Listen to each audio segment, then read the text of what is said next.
Good morning. I want to tell you a story this fine Monday morning. I hope you had a good weekend.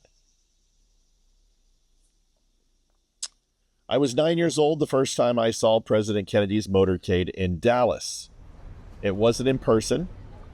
It wasn't on a TV screen on a live broadcast, but an old VHS tape in my uncle's living room. My parents had sent me up there for the summer because I was getting in some sort of trouble or other, as always.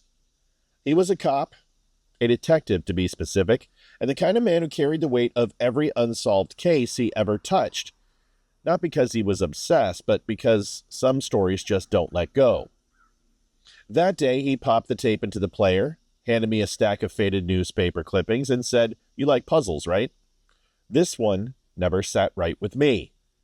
We sat there for hours, pausing, rewinding, watching again. I asked questions, and the morbidity of it all was just disturbing. He answered every one, though, calmly, patiently, like someone who had gone over it 100 times in his own head. "Watch that guy," he'd say, pointing to his Secret Service agent lagging behind. "See how he reacted too late? Look at the window up there. They had intel about it, you know. Listen to the radio traffic, garbled. No one knows who's in charge." He didn't talk about grassy knolls. He didn't push conspiracies. He didn't need to. His focus was on the failures. What should have been seen. What should have been secured. What should have never been allowed to happen. And above all else, he drove one point into me. It wasn't the shooter that killed Kennedy. It was everyone who didn't take the threat seriously enough before the shooting ever started. It stuck with me. And then came Butler, Pennsylvania, July 13th, 2024. Donald J. Trump, 45th President of the United States, and the leading candidate to be the 47th, walked on stage at a campaign rally.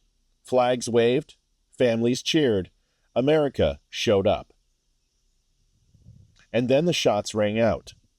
A rooftop shooter, a 20-year-old who got into position, raised a rifle and started firing.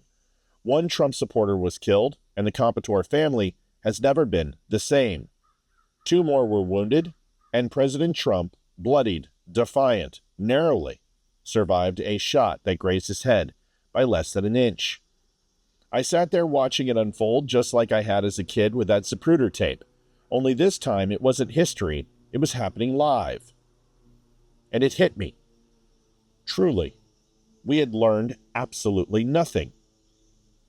The Secret Service, the same agency that vowed to never let another Dealey Plaza happen, had failed yet again.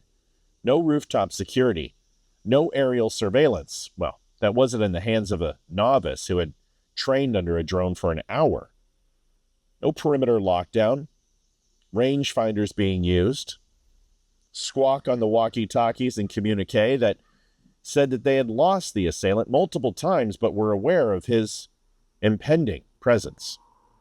No active threat engagement before the rally. 10 days' notice without notifying anyone, even the local police department.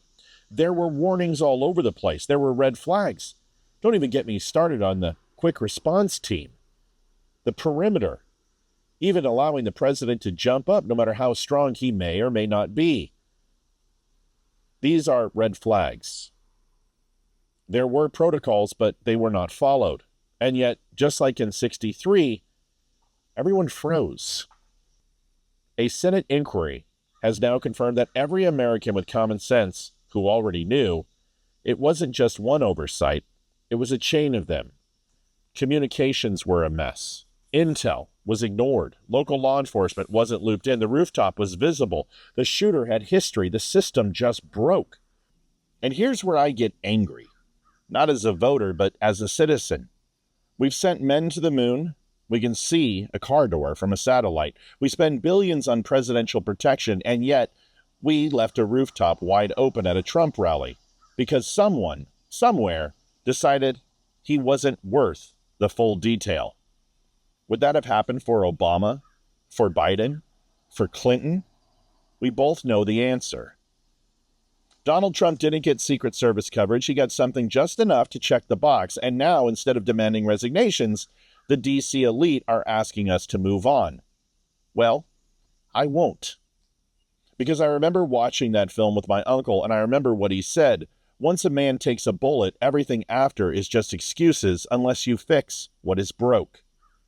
Trump didn't flinch. He didn't run. He came back stronger, fists raised, defiant, unbroken, not because he's reckless, but because he knows what he represents to millions of us, that someone still fights for the forgotten. And we saw it in Butler, in the blood, in the chaos, in the crowd that sang the national anthem as shots rang out. America remembers. And we're done with the excuses. This isn't just about Trump, it's about what happens next, because if no one's fired, if no one is held accountable, then this country is telling every would-be assassin, you might get lucky next time. That's not a republic. That's a powder keg. We either fix this now or we bury another leader. And I promise you this, my uncle may have given me a tape and a folder, but what he really handed me was a warning. And if the men at the top don't listen this time, the next folder passed down won't be full of theories. It'll be an obituary. Let's not do that again. Folks, thanks for watching the Donut Remy Show. We'll see you tonight at 7 o'clock. Olivia and I have the calm, and we will see you then.